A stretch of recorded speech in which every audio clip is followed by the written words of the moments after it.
One Silicon Valley legislator said the federal government urgently needs to update its information technology systems, especially as it deals with the COVID-19 crisis.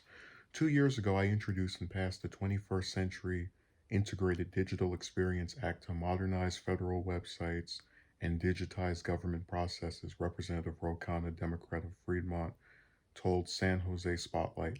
Yesterday's hearing made it clear that we can't afford to wait another day. Our outdated systems create cyber security risk and prevent people from receiving federal benefits, including stimulus checks. They need to be addressed immediately. Khanna was referring to a hearing hosted by the subcommittee on government operations to discuss information technology.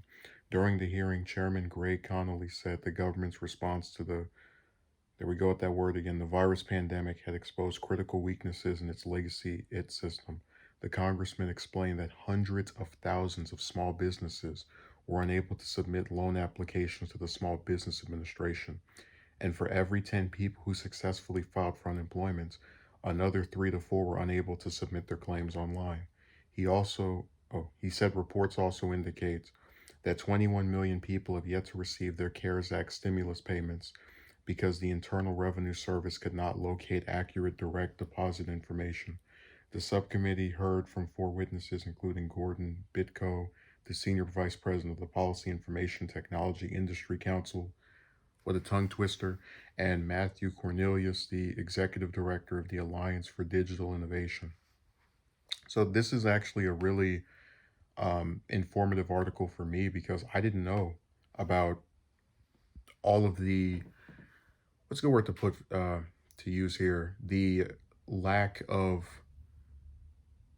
people that were receiving a stimulus check, and or rather like a specific number attached to it. So with the every 10 people who successfully file for unemployment, you have the other 3 or 4 who they can't submit their claims online because the websites aren't modernized. um, and the hundreds of thousands of the businesses that haven't gotten loan. It's a really insightful article, and I'm glad I read it. And that's why I was saying that a lot of the appeal of Roe that I don't feel for the squad members is that if you read the stuff he's saying or something having to do with him, you can learn a lot that typically doesn't occur when you hear a story about another progressive in the House or Senate, because it's usually just grandstanding and they're not really talking about any specific issues. Um, but I am glad that he's continuing to address the virus and its effects on people. 21 million people haven't received the payment yet.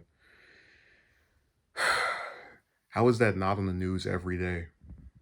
That's why I said the mainstream media, whether it's MSNBC, Fox, CNN, you can take all of them, just throw them in the trash. Because a story like that, where millions of people haven't received a check that they're supposedly entitled to, that should be everywhere. That should be discussed across all of those different platforms. They don't do it, but I'm glad he's doing it.